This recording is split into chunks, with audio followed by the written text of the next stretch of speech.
I think it does. For me, I think any time when there is a felicitation function or when there is an interaction between various sports, the thing which comes to mind is my Sydney Olympic Games. I remember, and also Maleshwari remembers it. Um, I lost my match. I came back from the Olympics, Olympic Games village, Olympic Games venue to the village, and then it was almost late in the night, and Maleshwari Didi, as I call her, she had slept by then. So she remembers me as somebody knocked on the door at 6 o'clock in the morning. And for me, I just wanted to go have a look at her medley. I think that is how it was. And for me, somehow that made a huge impression. For me, it was really big because to actually hold the Olympic medal, even if it was not my own, it was at least my own country, was huge.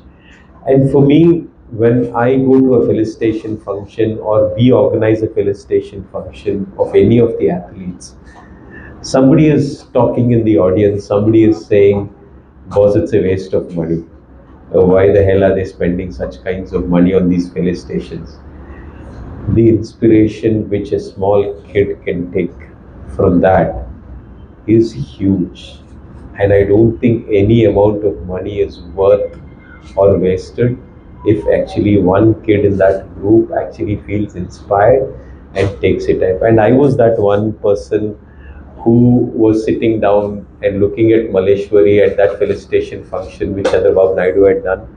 I was that kid, and I was like 26 years old. I was not like a 16-year-old or a 15-year-old. But for me, that inspiration was huge. And even today, when I look at Olympics, I think I remember that kid in me who went to hold that medal and feel so inspired with it.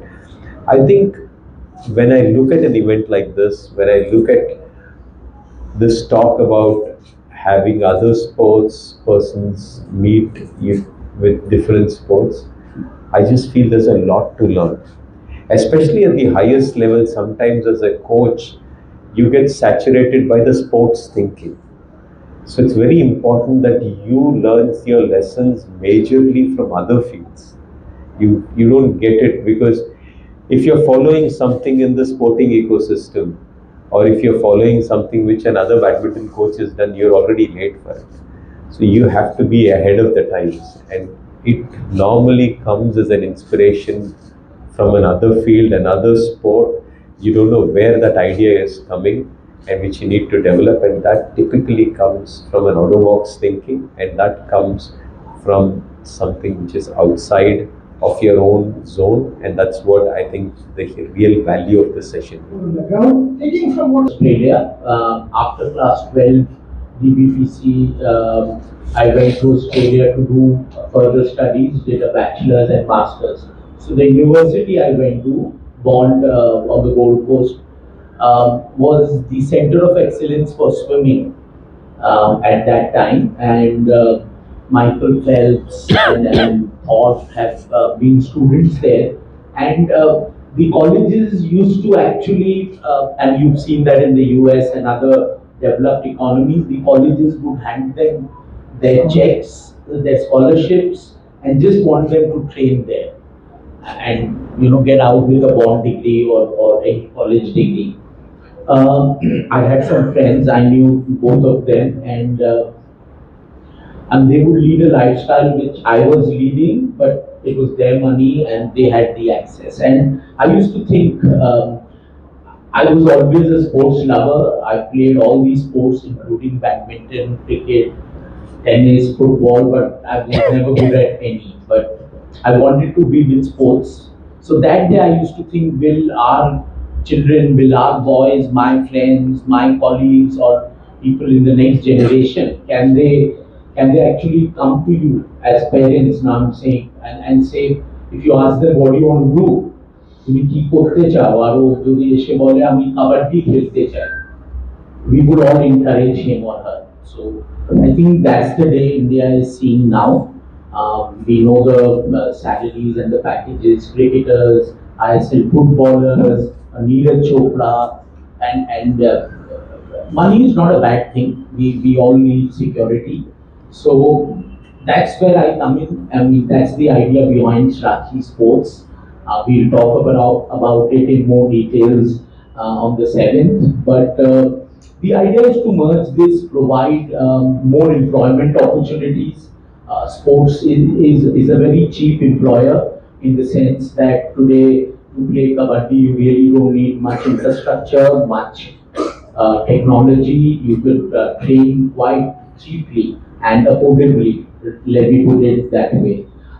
Similarly, Kho League, Panja League, I mean, Badminton Premier League, we've seen in the past. I hope it's relaunched in any new form. These are just employment opportunities, platforms for all of us Indians to access the world, see the world, and let the world see us. So that's a little bit I would like to It would share. be fair to say, as world number ones today, that they definitely are a prospect to win at the highest level, and they're a young, solid pair.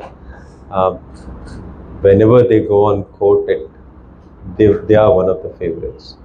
Yes, of course, it's a few months away, and it's a big event, and in sport, many things can happen. But today, if I were to pick across sport, across countries, any one pair which is the pair to beat at the Olympics, I think it will have to be Satvik and Chirag. Sindhu? I think she's delivered in the past. She's a fantastic player, and the way she played at the BATC gives us hope that she will continue her form. Of course, the next few tournaments will be a test to where she stands. But I do believe that although she has 2 Olympic medals, she has age on her side, and I think she can definitely be a medal prospect for us in Paris. Because today is Gayatri Gopichand's birthday.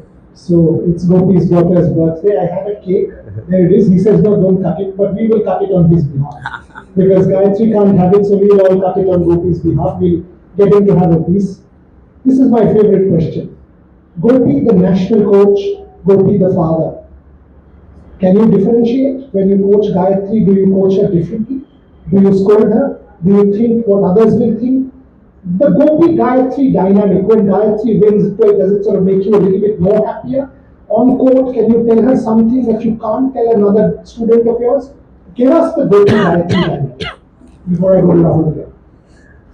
Well, to be fair, I think I'm very fortunate because although Gayatri is my daughter, I've seen as all of my students as my own sons and daughters in some sense. So, from my perspective, I think I feel very happy when Gayatri wins, but it's the same happiness which I feel when any of my other players win. I don't think there's a difference in that scale. But yes, I'm conscious of the fact that every time she goes on court, there's somebody saying, when will you become the world number one, or when will you start winning the All England or something like that.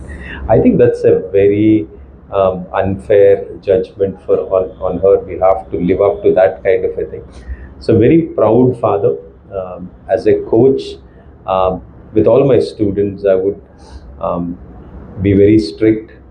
But here on this side, I think the father takes over more from the perspective of respecting the fact that she is her own individual and she has her own journey. And I think my name, whatever is there, but whatever she has achieved, I think I am super proud of, and I don't expect anything more from her. And I have a daughter as well, and my brother has 2 daughters, so I've grown up with daughters in the family. My daughter is 14 now, and I wanted to ask Gopi, the father, the coach of Indian badminton, how much are you learning from Gayatri? I think I've become more sensitive. I think it's you're married, but I think unless you have a daughter, you don't really see the things which you see so clearly. So I'm much more sensitive to women athletes. I'm more respectful to the work which they put in and the challenges which they go through. And I'm also more respectful to the fact of athletes in general, because think of it in the sense, if I were to put a bench and say, it's so unfair. The very aspects of sport itself is so unfair in the sense, all of us could be taught math and we could all get 100 out of 100 and everybody walks out like a winner. But if I have a running race, and I can be sure that only one is a winner and all of them are losers at whatever level. I think so in some sense, I think the respect towards the process and the over enthusiasm towards victory and the over negativity towards loss is something which we need to get over. And I think sport is in that segment. So you have to be very conscious of how you deal with people just on the basis of wins and losses. And I think that's very, very important. Maybe it all happened for me over time, because I, as a player, when you win, then you think it's the end of the world, like I am number one, and then you lose, and then you kind of feel rejected by the system, and then you start coaching, and then you win, and then you feel this the end of the world, and then you only have to go down and look around that this win has come and there's so many losses surrounding it, and you as a player would have so many losses, you as a coach would have so many losses. We could win the one Satvik and Chirag, or we could win 10, but we are not talking about the losses. We are not in my career we talk about the All England, the Commonwealth, the Asian Championships, but I think I have lost another 100 events. I've lost the Olympics, and it was really bad. So we don't, I think I'm a lot more sensitive as a coach, saying it's okay to lose, it's okay. I was very unforgiving as a player on myself. I was very unforgiving as a coach to many of my players. And today, I think a culmination of these things have made me say it's okay to lose. It doesn't matter, but ensure that the process is perfected, and you have to ensure that you do the process and refine it over and over again. And win or loss should not become such a big thing. You win little positive, you lose a little negative, okay, but the scale should not be too big. I think it's very important that as a coach, one of my jobs is I'm sitting behind, and I don't want to be the extra pressure on the sitting. My body actions or my gestures should not become a source of more pressure on the athlete. So that's one thing you're conscious of with your body language. But also it's very important that you're looking at the scenario from a zoomed out version, where you have a bird's eye view, so that you are able to take decisions which the athlete is not able to take in the heat of the moment. So your presence should give confidence, your advice should give more clarity, and you should be able to see the game without being emotionally attached to the things, but being aware of what the strengths are and what the weaknesses are. And you should give advice in such a way which is able to keep the athlete focused to what is needed to win. I think let's look at badminton and a history of badminton, right? So 1980, Prakash Sir had won the All England. By the time I was in the junior lot, in the 91, I was the junior national champion. Badminton has gone down very drastically over the next few years, to a point where in 1994, Indian team was not sent to the Commonwealth Games because we were not supposed to be ranked in the top 6 of Commonwealth nations. So that is where our journey of badminton has started in 1994. 30 years down the line, to have us as Thomas Cup champions and to actually win an Asian championship in women and win every event in the world, as in to have a medal finish at 3 consecutive Olympics, to have every World Championship from 2011 onwards till date. Every World Championship we've come back with a medal. Asian Games we've come back this time with a silver and a bronze and a gold. I think has been phenomenal. So I think badminton has done very well, and in 30 years I don't see this. I think is the miracle of Indian badminton, to actually see us from where we were as probably the 7th nation in Commonwealth Games to actually become the world champions in the sport. I think has been phenomenally well. So that's how I would really look at it. Yes, there are aspects, definitely we would all want to win golds. There's a whole world we are competing against, and this time at the Asian Games we had a gold with Satvik and Chirag winning, and I hope that I'll not have to answer this question next time when I'm here in Kolkata. Okay, one more question, Rahul. Scheduled arrangement. Rahul. Well, I think this time at the BATC, we had a 17-year-old girl called Anmol Karp who did very well. She is somebody whom I do definitely hope comes out. But also the fact that she's not our junior national champion or a sub-junior national champion is testimony to the fact that there are players in her age group who have beaten her in these tournaments. With the risk of being sure that I'll miss many players, I don't want to take other names, but I would say there are about 6 to 7 girls, and definitely Anmol is one of the brightest talents we have. And the way she's played at the Badminton Asia Championships and beat players from China, Thailand and Japan in the crucial rubber, I think definitely augurs well for Indian women's singles. And I do hope that one of those girls would come out in the next few years as top players. We have Lakshu Sen, who's young. We have Priyanshu Rajawat, who's young. Of course, Pranoy, I do expect him to continue for another couple of years. So, outside of this, we had a world number 3 in the juniors, Ayush Shetty, who was there. And we have at least another 3-4 players in that age group of 18 and 19 who have the potential to be top players in the world. Back in the day when I was playing, the number of good players in the country would be about 20. We could literally count those numbers. And maybe in the country about 40 to 50 players would be training religiously. Today, I would not be unfair to say that at least 10,000 people in the country are training professionally to become champions, and that is what today the sport is. It was very good. I think she had lost to Supanida in the past.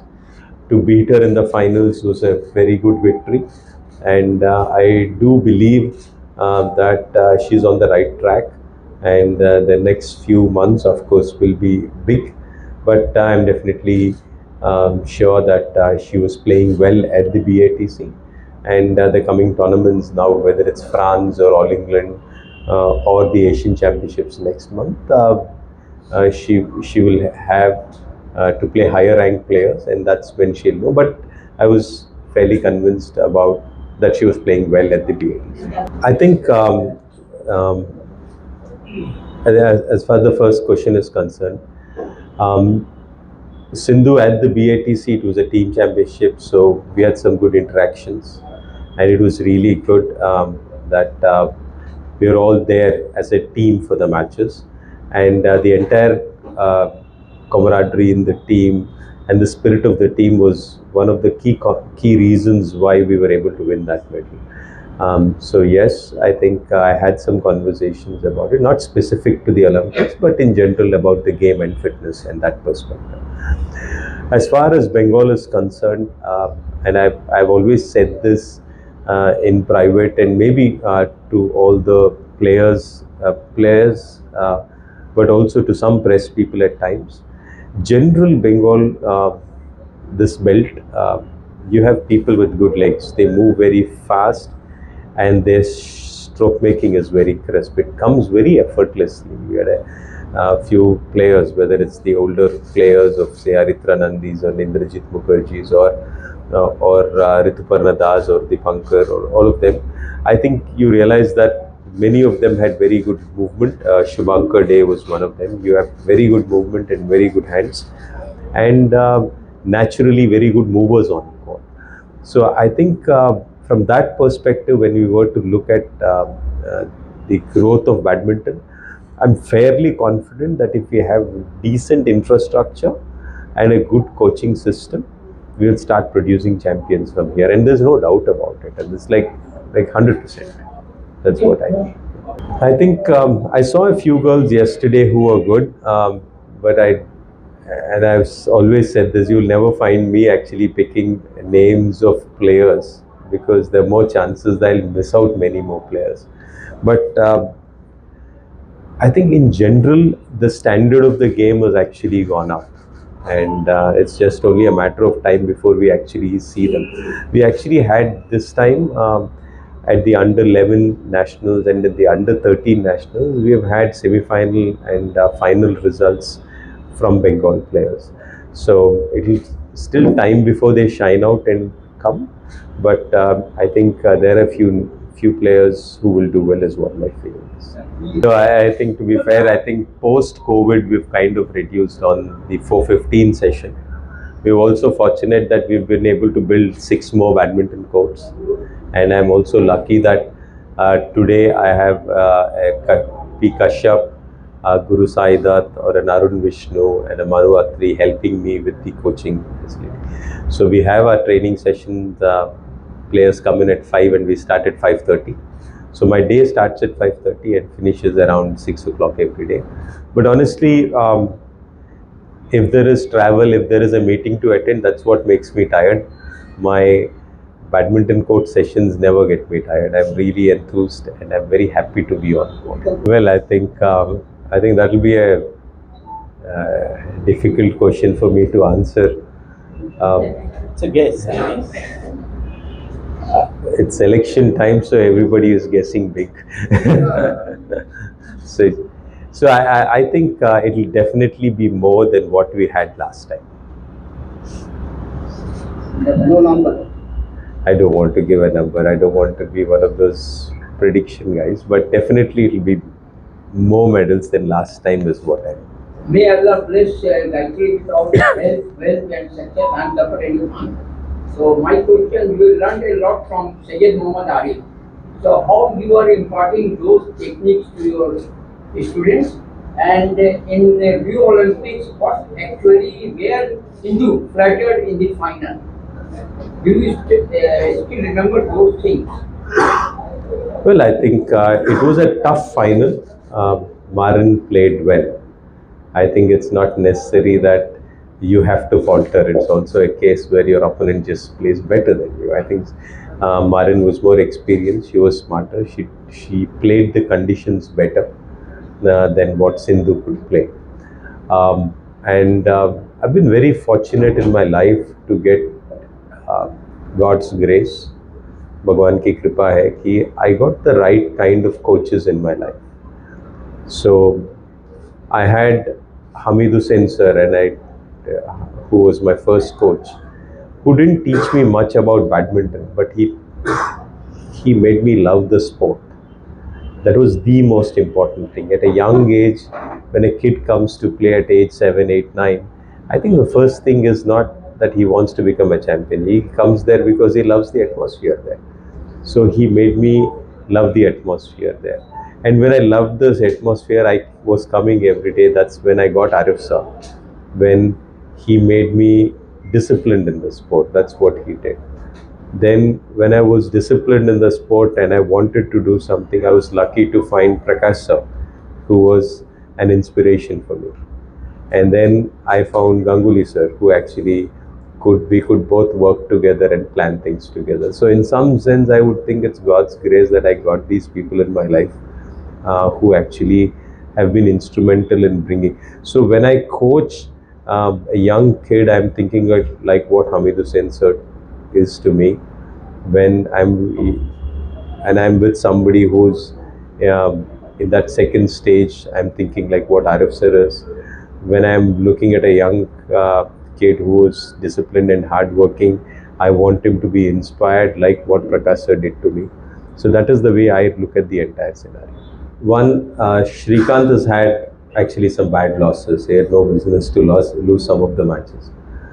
But yes, there were nerves at 1911, 1912. You're not, well, these things do happen, and Shrikant, it's happened a lot more. So it's very fair that you asked this question. He's been working hard, so I can't really say that there is a problem with his work ethic. But yes, people have read him more, people are more ready for the kind of game he's playing. And it's a time in his life where he has to kind of figure out new ways of winning. And that's going to be tough. But I think he's putting his effort. And we have Kashyap helping him on a daily basis. So I do hope that he manages to pull through in the next few tournaments. So we'll know exactly where he is going in the next few tournaments. Satvik Chirag, I don't see a case of concern. Well, they've lost. It's also sometimes that you're tired from a long tour and a long tournament. So what matters is when they really prepare and when they're rested well and they're focused on an event, are they winning that or not? And in my mind, I'm fairly certain that if they're prepared well and if they've rested well before a big event, which will happen at the Olympics, they are really the pair to beat in the world. Well, I think sport, as I've said this, and I think I don't want to go on elaborating on this. As I've said, sport performance is something which needs to be left to professionals. And the one aspect which will be very important in us going forward. And today as a country, in the last 10 years, we've really invested in sport as a country. The central government has actually taken a very big step to ensure that sport is really big. And I've spoken to our Honorable Prime Minister, I've spoken to our Amit Shah ji and Sports Minister. And we know that the direction from the top is clearly that India needs to do big in sport. And there will be a lot of areas which need to be ironed out to actually get to that next level. And one of the key things in my view would be that, and I remember this from the last time when Prime Minister had said that there was a bridge to be built. And he said the bridge is to be built by the Roads and Buildings Department. There needs to be a overbridge of a train crossing. And the railways needed permission, the municipality needed to give permission, and the Roads and Buildings Department needs to go. And there was nobody there to coordinate between all of the government agencies only. In some sense, that's where sport is.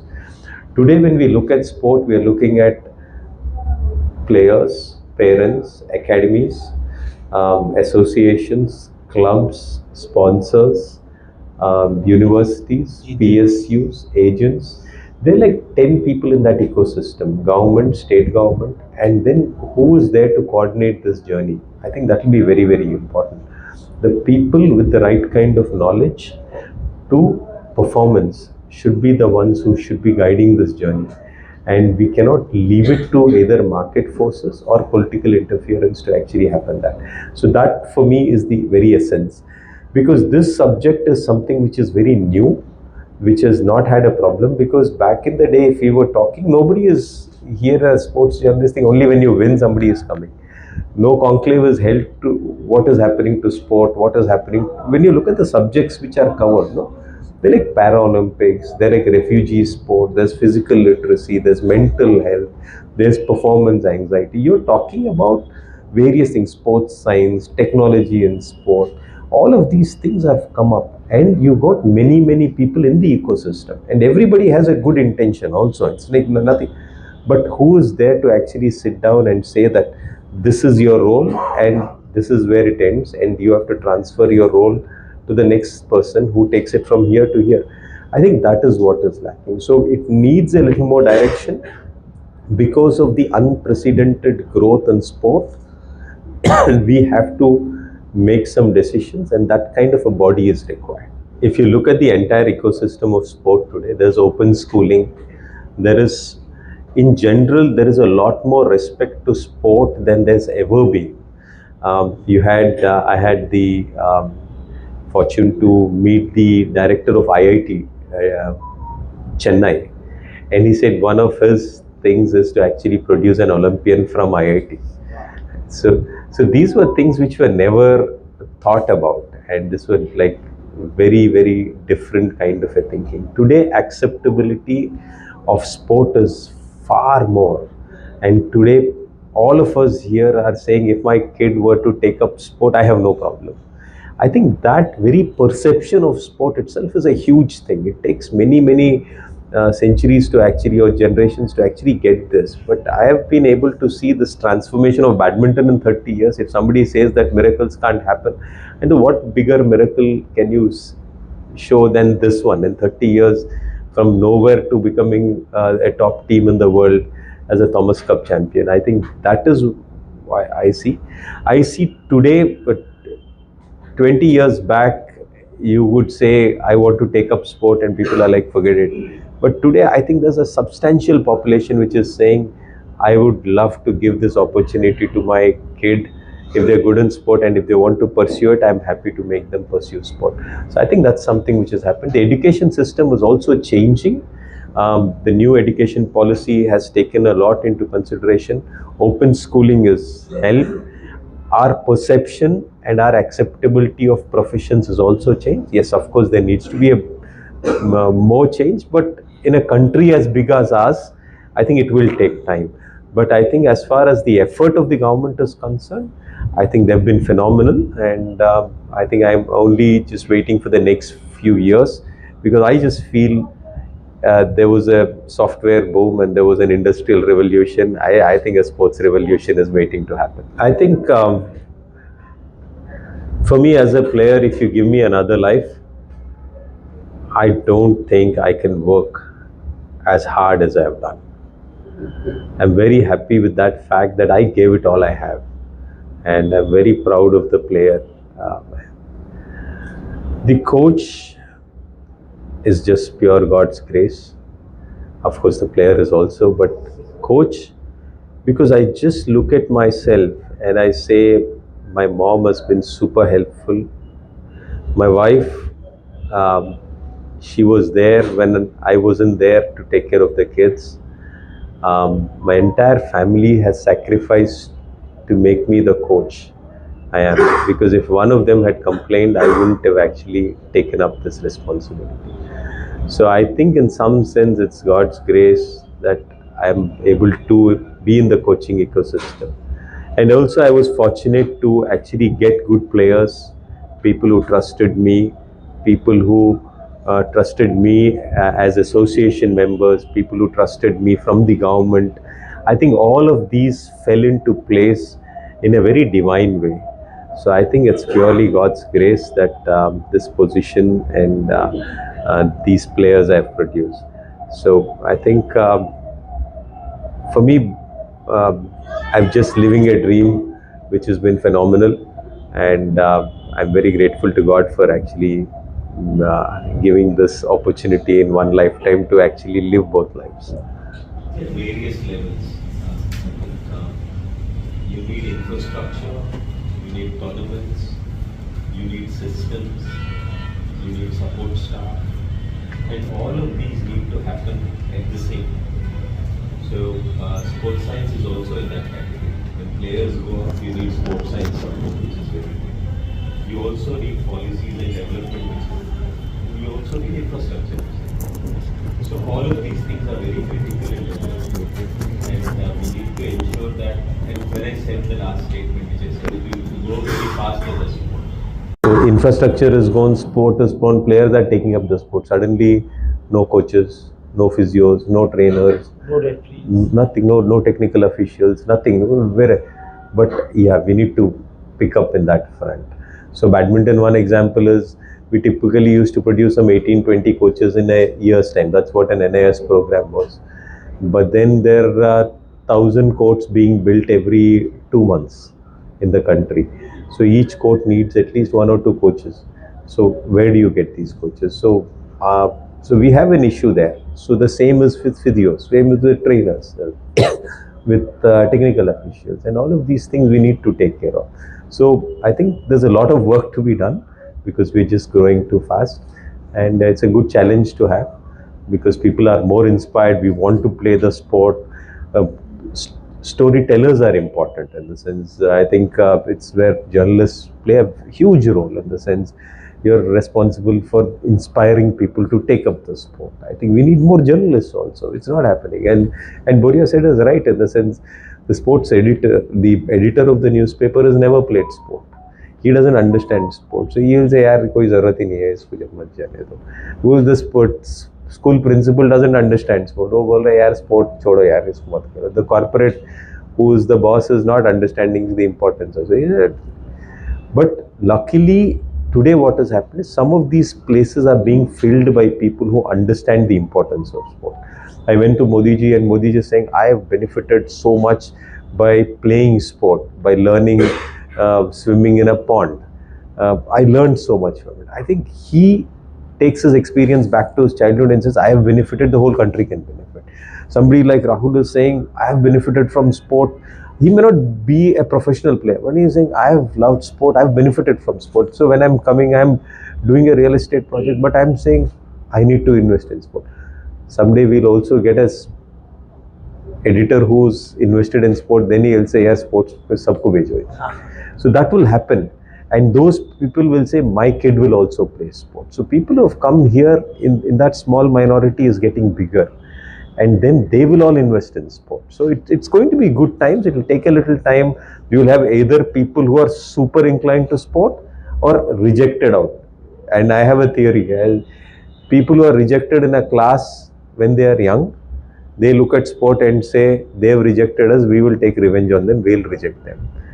And the people who have actually benefited from sport, who are picked in a sports team, who are in a football team, will say, I have benefited from sport, I will support sport. And I think that theory holds good. At a basic, essential level, that is changing. And once the scale tilts, I think every parent who's benefited from sport will make their kid play sport. They will become heads of schools and they will make those schools invest in sport. They'll become heads of corporates and make corporates invest in sport. And they'll become the head of newspapers and television channels and make them invest in sport. That's how my thinking goes. And it's only a matter of time when that entire tilt will happen.